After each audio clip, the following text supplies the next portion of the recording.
The Locked On Podcast Network presents The Big 6 in 60. The 6 biggest national sports stories from the local experts of the Locked On Podcast Network.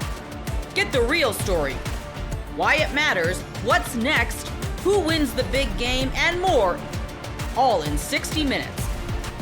The Big 6 in 60 starts now with the biggest story in sports. The Jets lock up Garrett Wilson for the long term with a big contract extension. You are Locked On Jets, your daily New York Jets podcast. We're going to talk all about Garrett Wilson's contract today. We're going to talk about why the Jets may not be finished giving big contracts to star players. I'm going to rebut the arguments people are making against this contract extension because I think it's a great move. And let me start by telling you why I think it's a great move. You know, for years, I've observed the NFL. And because the Jets have been so unsuccessful, one of the things I've really tried to look into are the way the great franchises function in this league, the way the teams that are always at the top of the league operate. And one thing has become crystal clear to me. The Jets frequently do the opposite of what these teams do. The Jets operate in the exact opposite way of the most consistently good franchises in this league. And it seems to be over and over, the Jets take the worst practices of the league as they build their roster and act shocked when the results aren't good. They act like it's bad luck. If you ever listen to Woody Johnson after a season, he is just completely floored that all of these moves that are the opposite of the way Kansas City and Baltimore and Philadelphia operate. He's surprised that doing the opposite of what these teams do ends in bad results. And for the first time in recent memory, the Jets have made a move that resembles the way the great franchises operate in this league. They have extended Garrett Wilson's contract because if you look at the way the top teams function, now look, a huge component is hitting on the quarterback, and the Jets will not be successful long-term until they hit on the quarterback. We all know that, but there's more than just the quarterback in the NFL. You can have the greatest quarterback in the league. You can have a top 3 quarterback and still miss the playoffs, as the Cincinnati Bengals did last year because they did not have a complete football team. And the quickest path to building a great football team is also the simplest path. Drafting great players and making sure they stay on your team.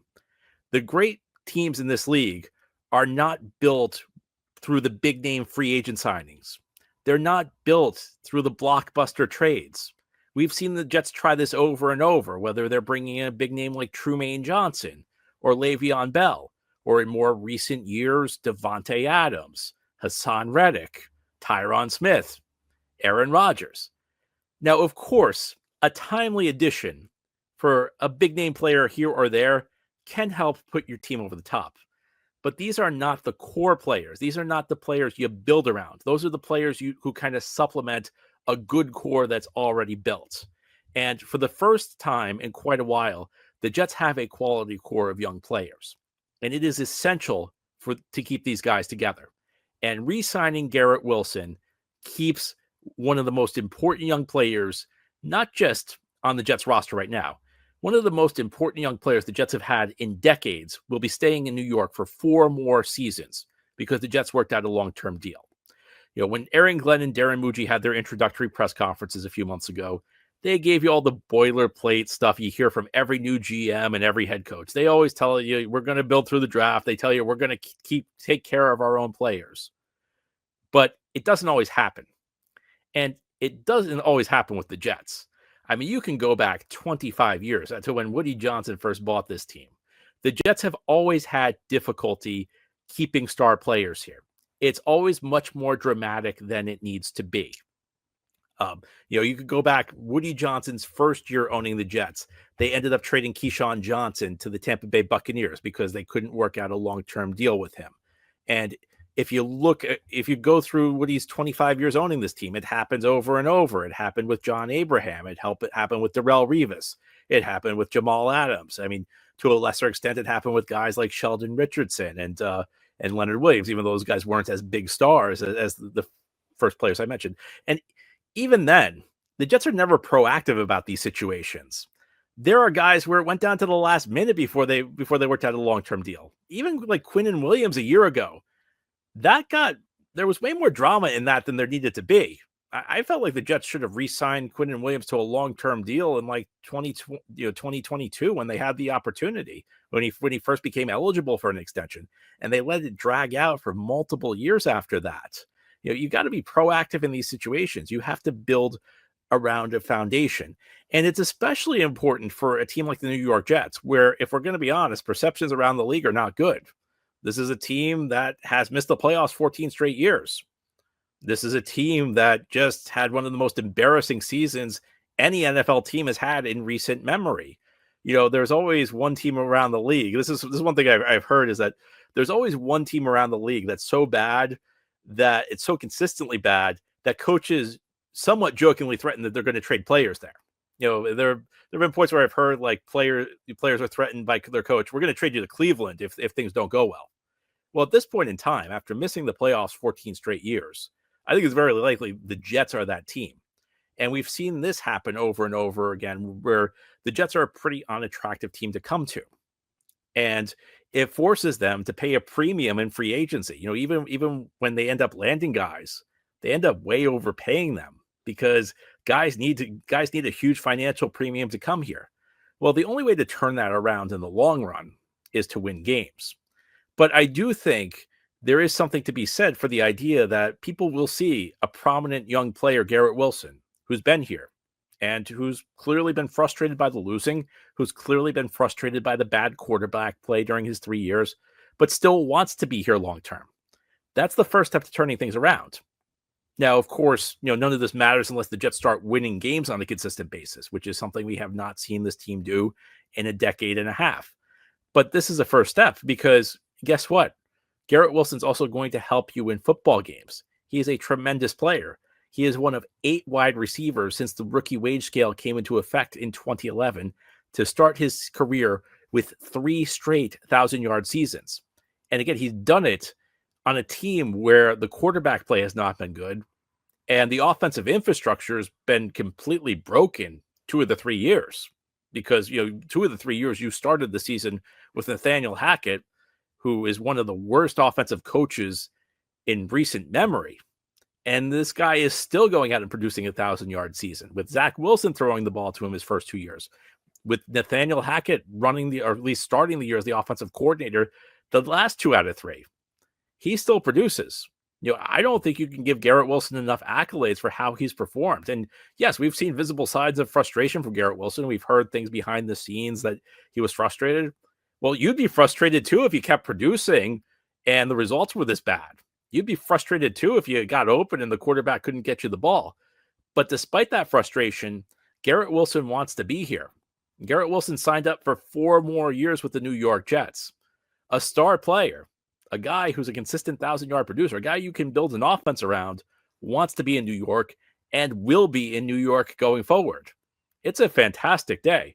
For once, the Jets are resembling in the way they operate. They are resembling the great franchises in the league.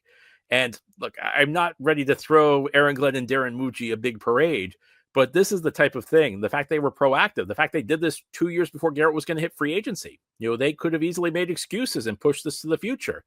They decided to do it now. They decided to be proactive and not wait. And that means that the Jets will have a premium receiver for 4 more years. Now, during the Locked On Jets podcast, I know that this move doesn't have 100% approval. And I've heard a few complaints about this over and over the last day or so since the Jets agreed to Garrett Wilson on this long-term contract. But I don't think any of the criticisms of this deal add up. Ever wish managing your money felt easier? With Monarch Money, it can. Whether you're growing your savings or planning a big purchase, Monarch puts you in the driver's seat. It's like having your own personal CFO, giving you full visibility and control over your finances. Monarch Money is more than a budgeting app. It's a complete financial command center. You can track all your accounts, investments, and spending in one place. So in addition to managing your money, you're also building wealth. Take control of your finances with Monarch Money. Use code LOCKEDONNFL at monarchmoney.com for 50% off your first year. That's monarchmoney.com, code LOCKEDONNFL for half off your first year. Look, they're saving you money already. LSU takes their turn at SEC Football Media Days. We've got the day covered. You are Locked On LSU, your daily podcast on the LSU Tigers. Part of the Locked On Podcast Network, your team every day. Prepared to last? Yeah, it was good. I mean, I knew what to expect this year, at least a little bit, so a little bit more prepared. But I mean, a double-breasted purple suit. Yep. Give me a fit check here, man. Yep. You went blue like standard, just navy last year. Yeah. I had to switch it up a little bit this year. Got a little two inside. Wait. Can we unbutton the? Yeah, we can. It's gonna take me a minute. It's my first time wearing No. I get it. And give a shout out. Who made it for you? Pure Spokesman made it. Oh yeah, Pierce Bespoke. Great dudes, man. Look at this. Go right there. Check out Pierce Bespoke. Shout out to him. I mean, that's a clean look right there, man. What you got on the feet? A little Alexander McQueen on the feet. There you go. Yes, sir. All right. I'll tell you what, man. You came ready, dude. You came ready today. I appreciate it. Hey, there's a few things that I want to check the box. Some things we'll have to talk about. I'm sure that you've answered 1,000 times today. Why do you wear number 13? Have you told this story before? Yeah. So, okay. I mean, my dad wore 13 throughout high school, or not high school, actually. My dad was actually a safety. Didn't play quarterback till senior year of high school, fun fact, and then played at University of Idaho. And there he wore 13, and then for the Saints he wore 13. And so just my whole life it was just always 13. And 10 and 5 were the backup numbers because of those are my dad's quarterbacks.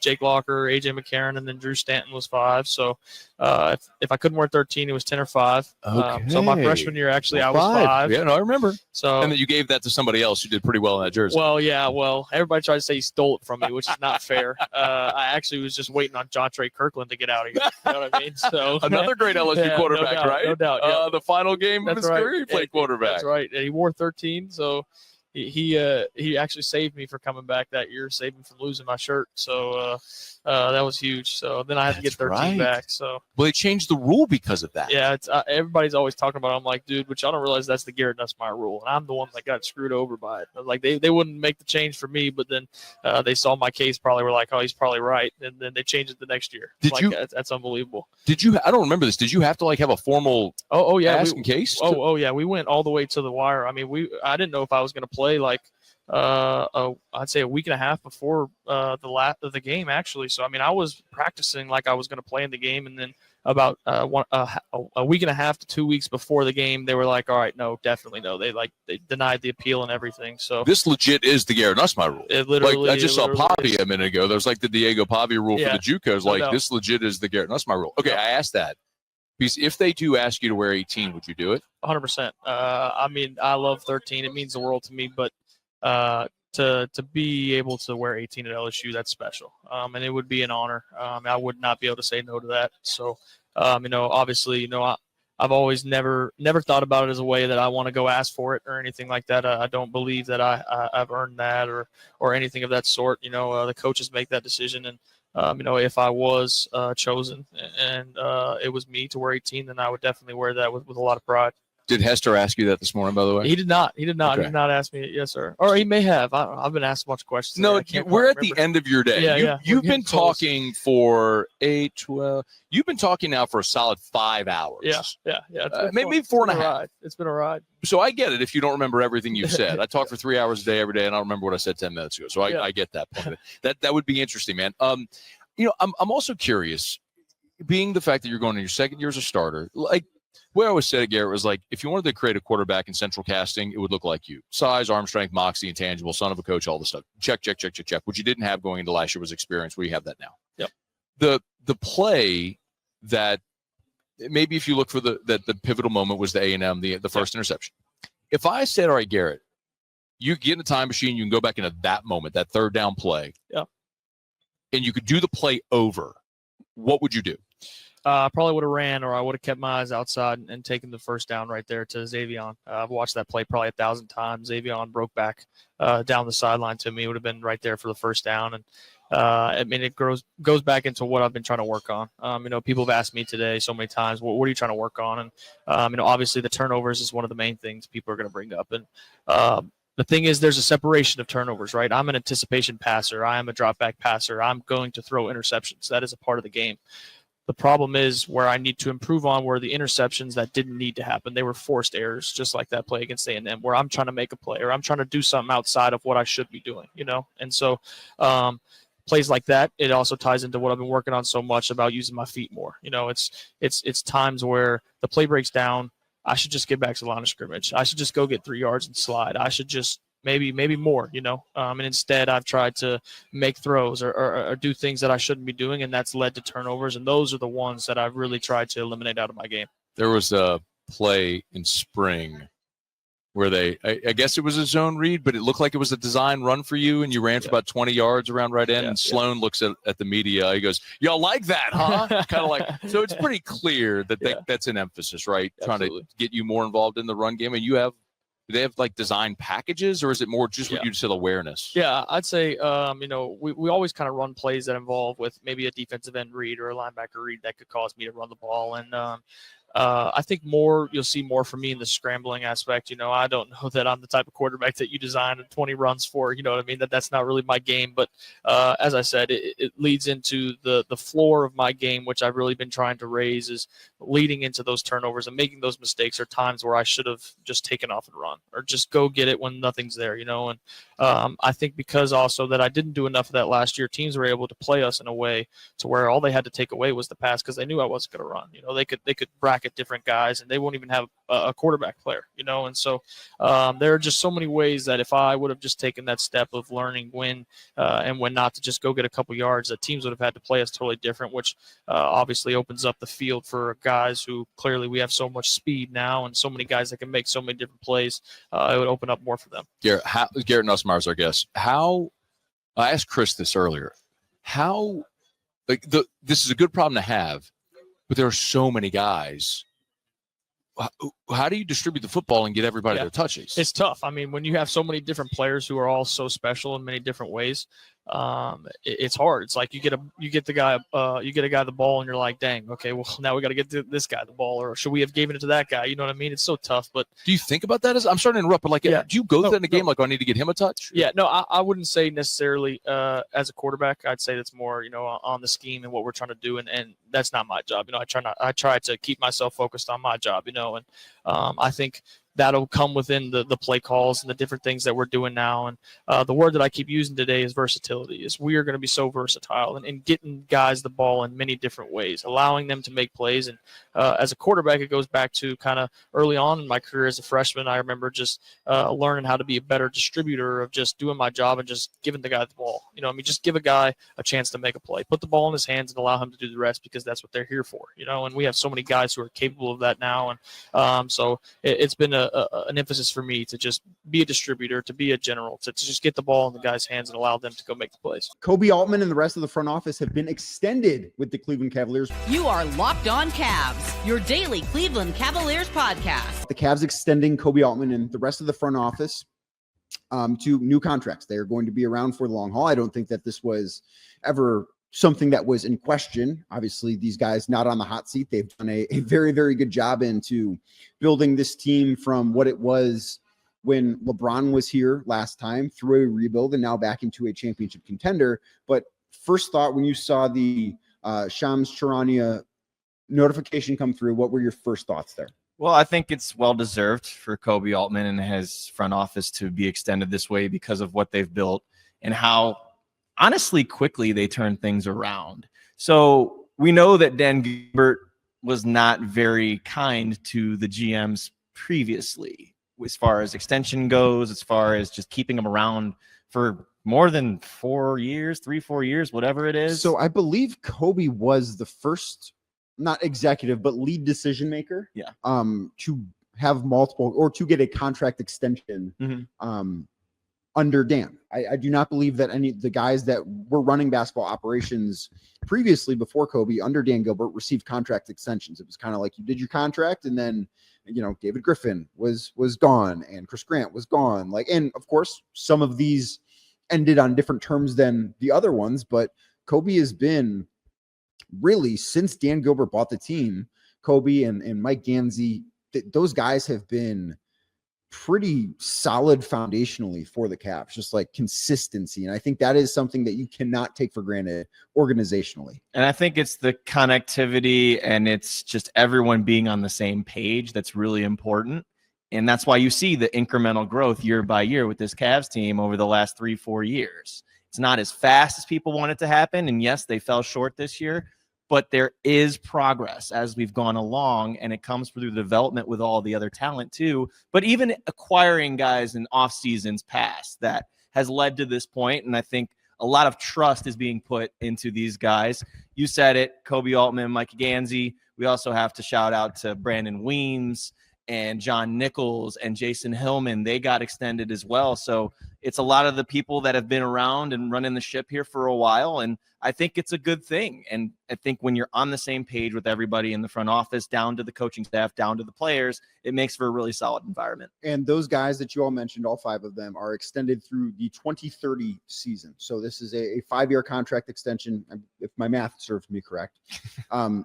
This is a very stable part of the organization. I think it's a very good thing. And listen, I've not agreed in real time with every move that Kobe Altman has made. I was actually talking with somebody at Summer League about some of the moves that he's made that maybe weren't super popular when they were made. Like, for instance, when the Cavs acquired Lauri Markkanen, I did not think that was a good move. And time again, nobody bats 1,000 in these types of situations. Like, Kobe Altman has not been perfect.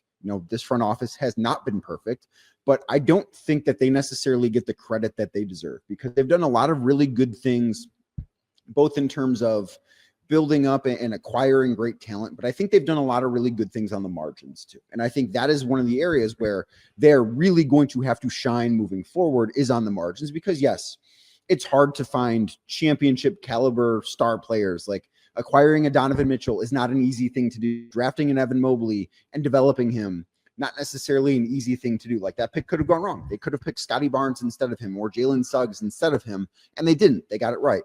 Drafting Darius Garland, they got it right. Now, we could also say maybe Isaac Okoro wasn't the right pick at number 5 overall, but they've done a good job both there. They've done a good job in the trade space. Like, acquiring Jarrett Allen was a fantastic move. I think one of Kobe's best. But they've also done a good job on the margins. And when I look at that, I think of, okay, well, Sam Merrill just signed a deal, 4 years, $38 million, but you got him because he was the first overall pick in the G League draft to Cleveland, to the Charge a few years back. And then he's on a 10-day, and then he's got another 10-day, and then it's multi-year deal, and now he's on, a real NBA contract. Dean Wade, Craig Porter Jr., like, they have done, not perfect in all avenues, but I think they have been an above front office in just about every single aspect of decision making, and that shouldn't be taken for granted. No, not at all. I think that there's definitely an archetype that this front office likes to, that they trust their process through. And a lot of people have been clamoring for the whole wing thing, the bigs and all that, and they're justified in it. But I think you go out and you get a DeAndre Hunter last year, right? That's your wing that you probably have been searching for since Markkanen's been gone. And then you go out and I think since LeBron has been gone. Well, because I don't look at Lowry as that type of player. Like, there you go. But he was a big masquerading as a wing. Sure. Right. And I think that they have been searching for that. And to what you're getting at here, patience is a really hard thing to have. Mm-hmm. And they have had patience, but they've known when to act. And that's a really tight needle to thread. Yeah. And I mean, even looking at bringing in Larry Nance Jr. this year, okay, like, that you have an issue that you don't have a third big or someone that's playable when Evan Mobley or Jarrett Allen are either hurt or they need some air to breathe and just have somebody go out there for 15 minutes to just be able to play. And I think they're very self-aware in that instance. I don't think there's a stubbornness about this front office. I think that they're very meticulous. I think they do not want to overreact too much. They don't want to underreact, and they pick their spots. Yes. That's what I've noticed about this front office over the years, is that they are not the Phoenix Suns. They are not a Brooklyn Nets. They are very much so.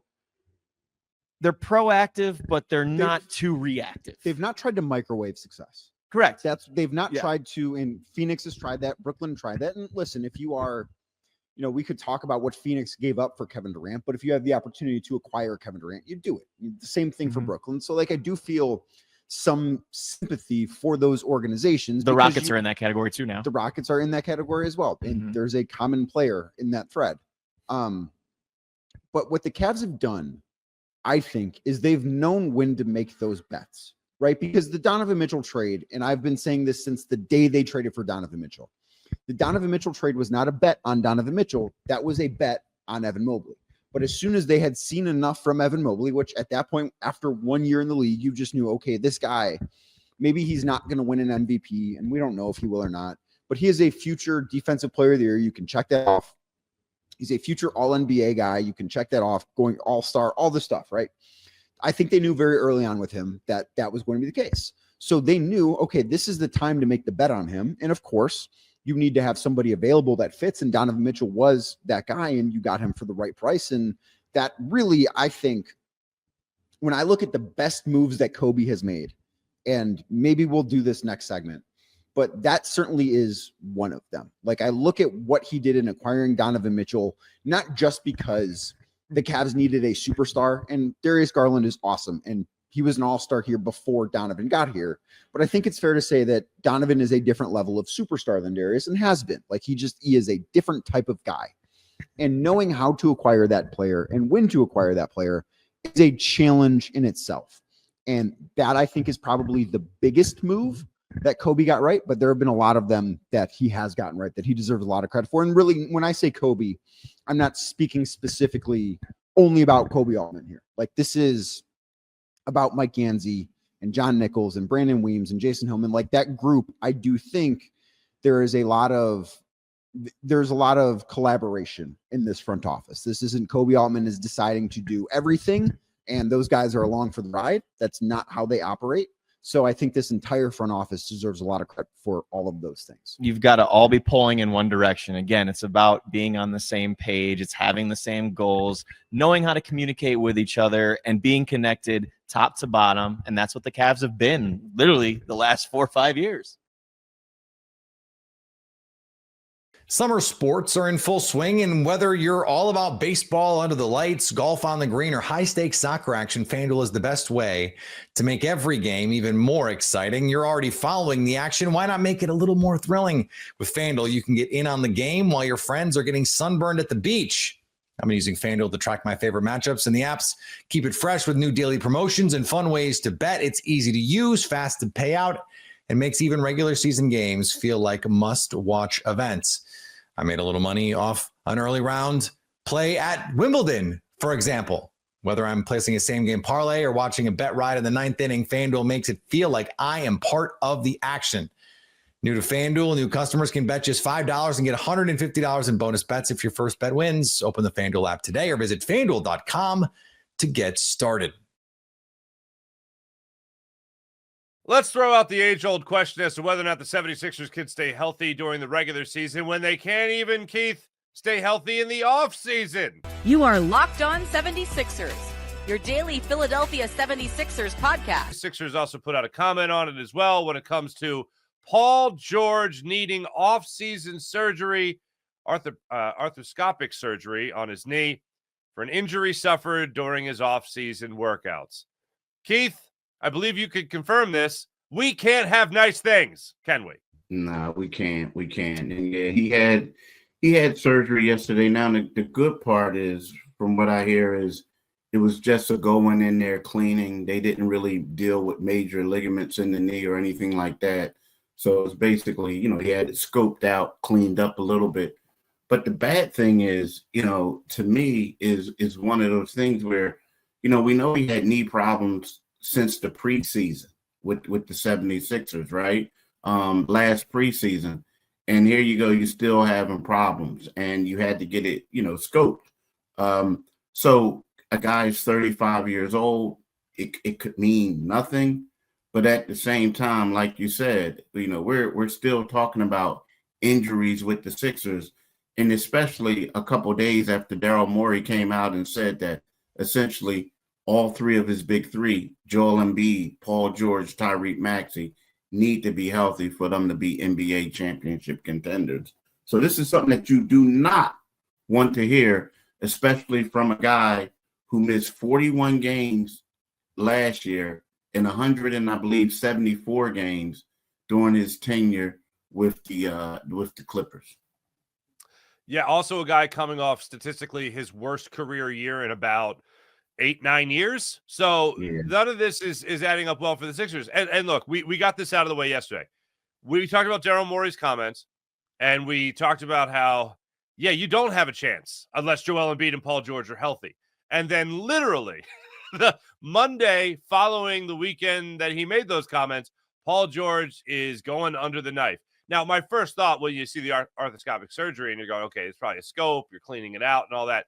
But still, as you mentioned, Keith, you're talking about a 35-year-old with injury history issues throughout his NBA career. You're also talking about, $51.6 million owed just this year. Goes up to $55 million, I think, next year. Then you got the player option. Not to mention Joel Embiid barely stepping onto a basketball court. And then there's also this. VJ Edgecombe, what's going on? What is going on with that? We'll get more specific into that in a second, but we don't even know. We hear from Daryl Morey, it goes from the thumb contusion to the thumb sprain. Then Daryl Morey throws the word wrist in there, and we're like, is this spreading? Is it going to be the elbow next week? Is it the shoulder? Like, the injury issues here with the 76ers are just mind-numbing, and I have no idea how the 76ers can inspire any confidence whatsoever from the fan base when they have no idea what they're buying for the upcoming season, other than the pretty good hunch that the Sixers are going to go through another injury-riddled season. And the unfortunate thing, there's no light at the end of the tunnel. There's no first-round pick to tank for this year. Yeah, and you know what? The big thing that really stood out with what you said, and before I say that, I want to make sure I had it right, get it right. He missed 127 games during his 5 years with the Clippers, not 170. That would have been crazy. But anyway, so here's the deal. The thing that really stood out to me, what you said was, you say you think of a scope, and we hear about okay, a scope isn't bad. People saying he just needs to clean up. But when we go back to what was said about VJ Edgecombe, at first it was just a bruise. And then all of a sudden, it became a sprain. So when there's lack of transparency, people tend to always assume the worst. You know what I mean? It's kind of like that little boy that cried wolf. And Absolutely. Then you're like, oh, no, he's crying wolf. And then it's like, no, this is for real. Nah, man, stop playing. And we know, you know what I mean? So right now it's like you don't know what to believe. And you want to believe it, but at the same time, it's kind of like, let's wait and see. And it's been the same thing with Joel Embiid.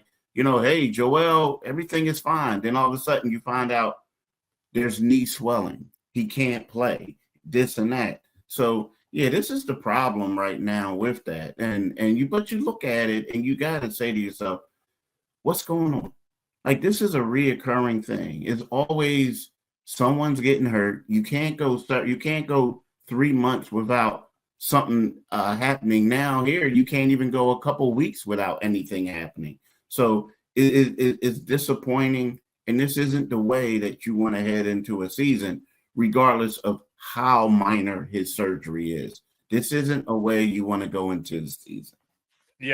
Trust issues. I can understand that with the fan base. Trust issues when it comes to the 76ers. And look, I understand you're not going to come out and talk about everything with every injury and give every little detail on everything, but just be real about what the amount of time that could be missed by a player. For instance, you mentioned Joel Embiid, and that's the easiest one to go to, but you're talking about in history, you're talking about the whole Brian Colangelo didn't tear his meniscus. Okay, wait, he did tear his meniscus, and then he's out for the rest of the season. Or even before they put him out for the season, they still play him on that for a national game against James Harden and the Houston Rockets, and then he's done after that. You talk about Joel Embiid going to play in the Olympics after having surgery, playing in the Olympics, winning a gold medal, then coming back and he's not ready for the start of the season.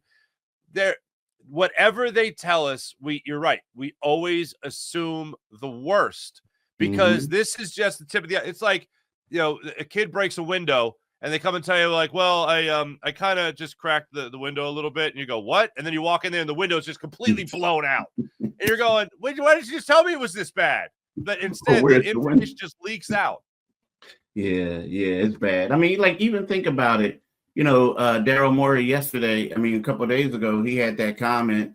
And again, he had the comment like we feel really confident about Joel, starting the season. And then all of a sudden there's an athletic report saying he has not been on the court. Well, then it basically came out and said that, well, he wasn't a full participant. But again, this could be semantics on what level he's doing stuff at. Right. But at the same time, it was one of those things where it was just a bad eye for Morey. And maybe he was saying everything right, but people just always assume. And I hate to repeat what you say, but it's just one of those things that right now the Sixers just have to build trust. And here's the thing I want to say about Paul George. When Paul George first came here, he talked about wanting to be like a closeout guy, a guy who could take some of the pressure off of Maxey, take stuff off of Embiid. And then all of a sudden, it's like he misses 41 games, and amid that time, he comes back out and says, all I have to do is get healthy, and you guys can see what I can do. And now all of a sudden, he's injured again. And now we're looking at it as if, like, they gave up all this money, like you said, for him. And is Paul George actually going to be a guy who can be a difference maker? Or did they give a lot of money to an often injured guy who's no longer able to complete a season? And, you have to wonder that, Mark. You do, because as much as if he's healthy and if he's playing at a level, he can help you. But right about now, we haven't seen it. And the 1 year that he played well, 2 years ago, was a contract year. And we all know that in every sport, there's always a guy busting their tail during a contract year to get that next payday. So the main question is, who is Paul George really going to be now? The banged up dude, or is he going to be the guy who's playing at an elite level? Yeah. I'm betting on the banged up dude. I'm not rooting for it, but I'm betting on it. And I hate to put that out there. If you're being real, if you're being real, like what's your educated guess here? What's your hypothesis with all the evidence that's been put in front of you as to whether or not Paul George and Joel Embiid are going to be healthy this season? And Paul George is going to be that closeout dude. He's going to be the guy to take pressure off Maxey, and maybe if Embiid's out there, pressure off him too. What in all honesty, the hypothesis is, oh yeah, no, that's not happening. the outlook on the Sixers is grim. And I don't want it to be. I want to see a parade, Keith. I want you to cover a parade for the Inquirer. I want to be down there interviewing people, just partying, having myself a great time, celebrating the 76ers. But it's not going to happen soon. Dude, I just want to cover a conference championship. That's what I just want to cover a conference championship. Like, I'm gonna yeah. That's look at you. I just want to cover shit. That's all I want.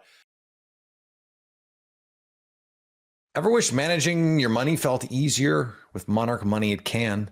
Whether you're growing your savings or planning a big purchase, Monarch puts you in the driver's seat. It's like having your own personal CFO, giving you full visibility and control over your finances. Monarch Money is more than a budgeting app. It's a complete financial command center. You can track all your accounts, investments, and spending in one place. So in addition to managing your money, you're also building wealth. Take control of your finances with Monarch Money. Use code LOCKEDONNFL at monarchmoney.com for 50% off your first year. That's monarchmoney.com, code LOCKEDONNFL for half off your first year. Look, they're saving you money already. Today, we got the new head coach of Iowa men's basketball. Ben McCollum joins us. You are Locked On Hawkeyes, your daily podcast on the Iowa Hawkeyes. Part of the Locked On Podcast Network, your team every day. Joined today by Ben McCollum, the new head coach for the Iowa basketball team, as he makes his way through his first summer in Iowa City as the head coach. Of course, I did a little bit growing up. Coach, good to see you again once today. Introductory press conference. We talked on the radio one time, but now seeing you in person, good to see you. Yeah, great to be here. Appreciate you having me on. Well, it is a busy time for you. Evaluation period's happening here in July. You got the AAU circuit. I know you and your staff have been all across the country here looking for the future of Iowa basketball. When we go from the open evaluation back in spring. You get the job, hit the ground running, putting a class together. I mean, have you had a moment to breathe yet? Or have you had that moment where you can just sit back and say, man, I'm the head coach of the Hawkeyes? No, I don't think I've breathed in about a year and a half, so close to a year. So, no, you just kind of get to the next thing. You just work, and that's the nature of this profession. Is the second you relax too much, somebody else is passing you. So, we just work. The only surreal moment was probably like the fight song. When that was played for my introduction, it was like, wow, that's what I used to listen to as a kid, and then. We were out at the lake the other day, and we were playing catch with an Iowa football, and it's like, no, we are the Hawkeyes. So there's like a few strange things that happen like that, but other than that, it's just work, business as usual, and we've got a good group, and we're working hard, so it's been fun. You mentioned, I mentioned the evaluation period that's happening. And I guess we're going to start with a little recruiting here, as that's the time of year that you're definitely going through, went through summer workouts with the group and all those things. But you're going after a different caliber of player now. The relationships are not as embedded as maybe, some other coaches that have been on the scene for a while, that have been in the Big Ten or at the Power 4 level lately. Are you playing catch up at all? Or is it just, hey, let's get these relationships going? How quick can you do that and maintain and build the relationships with different prospects? Yeah, you do play a little bit of catch up. I think it's more just the scene itself. Where you're in one scene, which is the Division II scene, then you're in the mid-major, and then obviously you're in the Power 5 scene as well, the high major scene. And so you just have to work a little bit harder to catch up. And then once you catch up, then you're in that. Even at Drake, probably took us about 5-6 months to really catch up.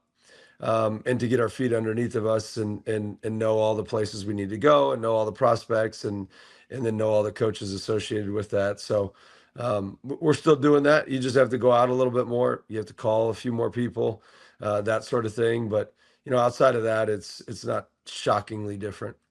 Speaking of recruiting, want to go to the latest Hawkeye and Trey Thompson, kind of the most newsiest item here, at least recently, on that front. A kid that reclassifies, a guy that you had to create a relationship very quickly with. Now, before we kind of get into Trey a little bit, I want to go here. So you guys had a media availability a couple of weeks beforehand. You're talking about, we're still looking. We can look at Euros. You threw reclassify in there. Are you going to throw us those little crumbs all the time? Is that something that, me as a provocateur, that I need to be listening to those press conferences a little bit closer, because every once in a while, maybe you might be sprinkling some things in there for us to keep our eye on. Yeah. I mean, I wish I could say it was that prophetic, but yeah, no, we just, that's just what you have to look for at that point. I mean, there's a few maybe still left in the portal. There's some international prospects, and then obviously then there's the reclassification, which you've seen teams do. A lot of that is if they're emotionally mature enough to be able to handle it and come to this level, and then obviously the physicality of it as well. So, we would prefer high school kids anyway, not always, but I just think for us, the way we're going to build it is with mostly high school kids, and not all of them. We do like some transfers, and so when you have the opportunity to get somebody of his caliber, I think you need to make sure that you take it. Trey, as a prospect, power forward, is that what you guys look him at? And just positionally as a whole, I think I've heard you say in the past, you don't look at it 1 through 5, that kind of thing, but kind of how he fits. And is it a guy that you believe, even as someone that should be a high school senior, that's going to be able to help the team right away this year? Yeah, it's really whatever kids can guard. And so for him specifically, I call them, I just kind of created my own name for his type of position. It's more of like a hybrid where they're not really a big, and they're not, really a point guard. And so they're kind of right in between all of that. And because they can post, but yet he can play on the perimeter, dribble, shoot, pass. He can shoot on the move. He can do so many things. And then he can also trigger offense, meaning he can get to the next action very, very quickly because he's a high processor. So, I think he's physically ready. Obviously, you still got to build your body, a little bit more. And then emotionally, I think he'll be able to handle the rigors of of the Big Ten, and he's a good basketball player. He doesn't necessarily have to come in day one and average 25 points. He can come in and play off of people for a little bit, learn how to trigger the offense, get himself going, and make himself a lot better player than he would have in high school. Saw a clip of him playing against Iowa United, and a big guy over there. I know you can't talk about him, but yeah, he held his own in that one, and that was definitely an eye-opener for me of being able to handle somebody like that. Well, as we're talking about the youngsters, let's dig in a little bit more. Now, I got to go to Trev next. So I don't know, Coach, if you remember, called a lot of your son's games, Waukee Northwest, and a lot of Valley games as I do high school basketball here in the radio in Central Iowa, and I saw Trev over the last 3 years, probably 25 times in person. So I've seen a ton of him. I believe he's a guy that can help right away. Your guys' thoughts and being committed to UNI, making that phone call and trying to get him to flip to become a Hawkeye. Take us into the process of the West Des Moines Valley product. Yeah. So I thought that when we recruited him at Drake, I just thought, and he committed so early. And then I think he went out to Peach Jam and played really well. But at that point he had been committed to UNI. And I think it's fairly decently documented that it was his number one school all along was the University of Iowa. That's where he wanted to be, outside of, UNI. And so then he chose UNI because that was the scholarship that he had, and they did a great job of recruiting him. And Ben, Coach Jacobson is awesome, and their whole staff is excellent. And so, fast forward, I saw him throughout the year. I think he grew an inch or two, and we ended up getting this job, and I took kind of a big risk by calling his coach with nothing, and just saying, hey, I'd like to just talk to Iowa. That's the only school I really want to talk to. If they say no, I'd still like to come to UNI. Is my understanding as to how it went, but I'm not totally sure. And ended up calling. We made sure he had his release, and then the rest is history. And then he came here. I do think he can play. Just because of his skill set, his ability to pass. He's got great size, his physicality. He's catching up. Defensively, I think that's going to be the hardest thing. Just trying to find a way defensively to be up in coverage, where in the past he's been back in coverage. Just some of those things in ball screen coverage and stuff like that. But smart kid, great kid. Not surprising, but you would be surprised at how hard he works. Because usually 6'11". 250, 255, whatever he is, it's difficult for those guys to just come in with an extreme work ethic, and he's got that. He works hard, so we're definitely excited about him. I'm going to love coaching him for the next few years. Great family too, and got to know the family throughout the years, and really excited to see Trevin Yerock playing for the Hawkeyes coming up this year. What other freshman is Tate Sage? And this is a guy we kept waiting, right? Because looked like he was going to deep commit for Drake, follow you along, and we're just waiting for that press release, and we're waiting, and it finally happens.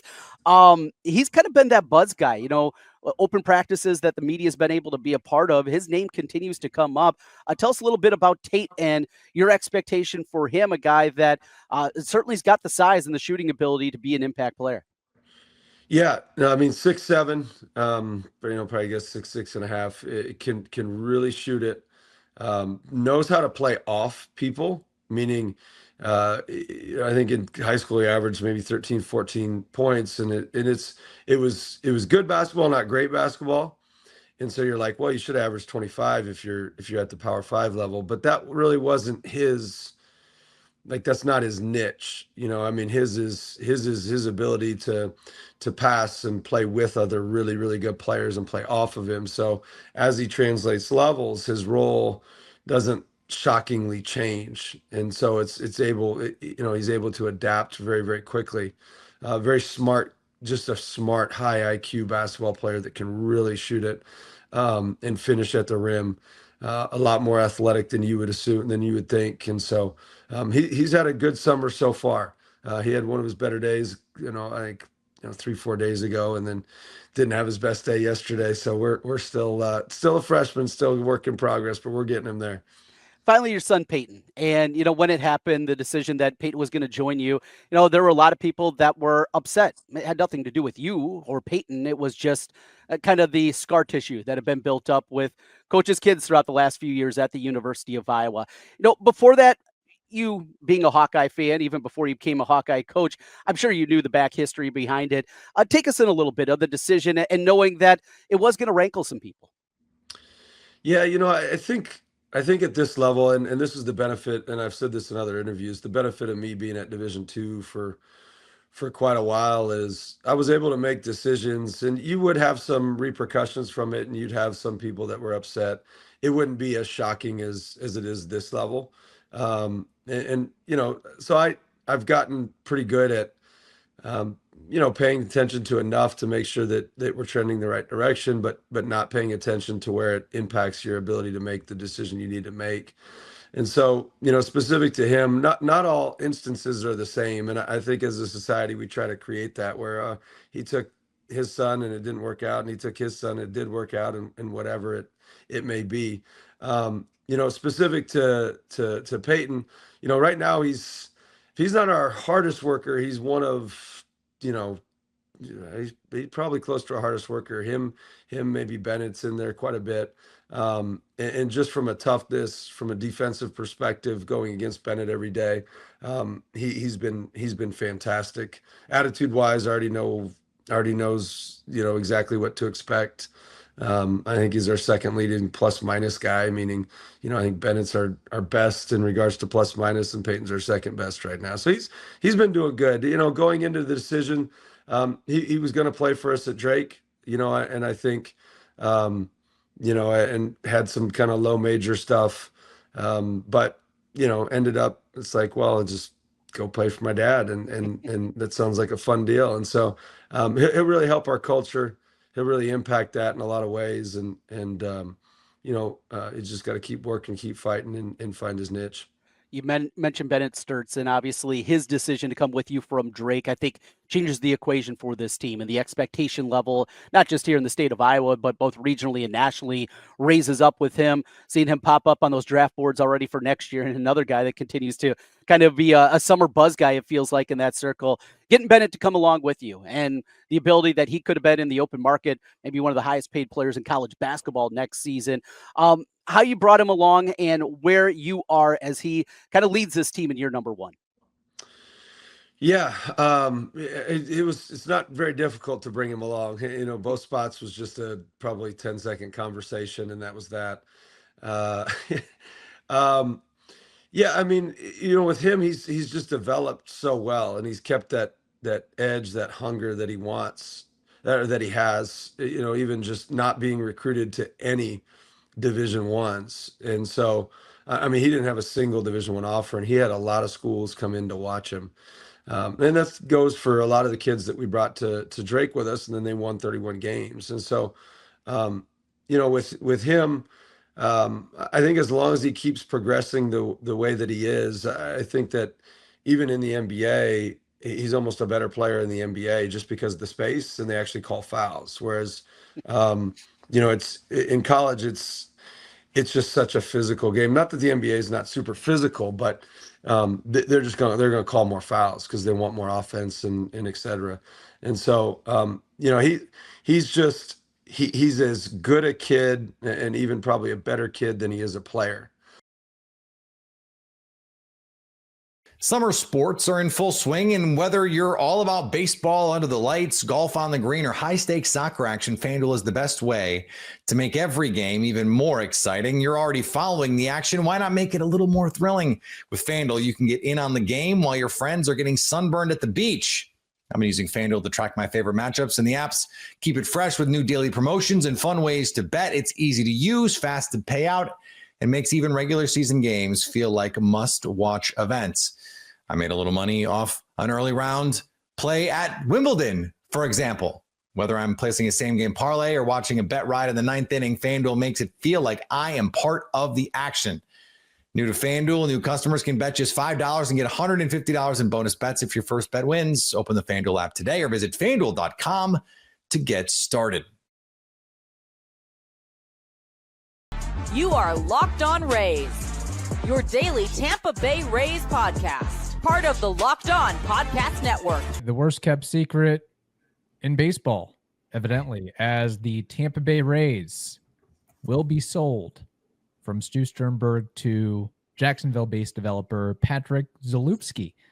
Say that 5 times fast.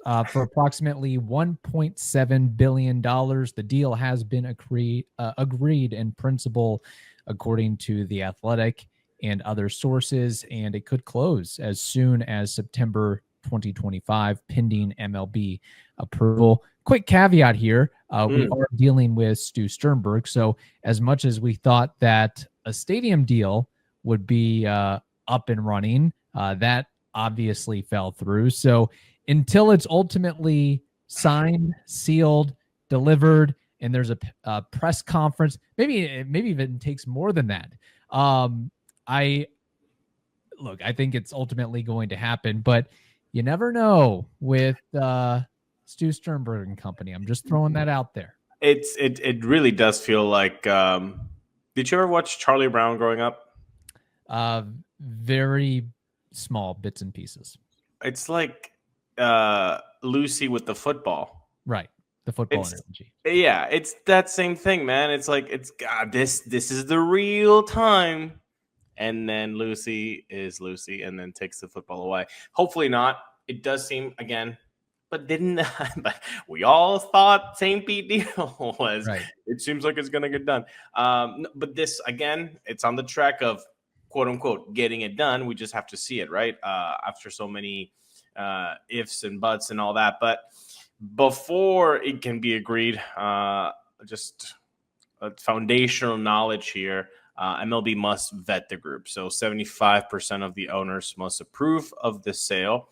75% of 30 is 22.5. So around 23 of the owners have to say, yes, we agree to this. But we have heard earlier this year that owners and Manfred were kind of pushing Stu to sell. Right. So it seems like that wouldn't even be an issue if they're told, hey, if we're told that the owners are saying, hey, Stu, you should probably sell. When he's selling, I don't think it's going to be like, oh, well, not to that guy. Right. It seems like it would be like more of a, yes, please, thank you, get out. Here's your $1.7 billion. It was nice knowing you, Stu.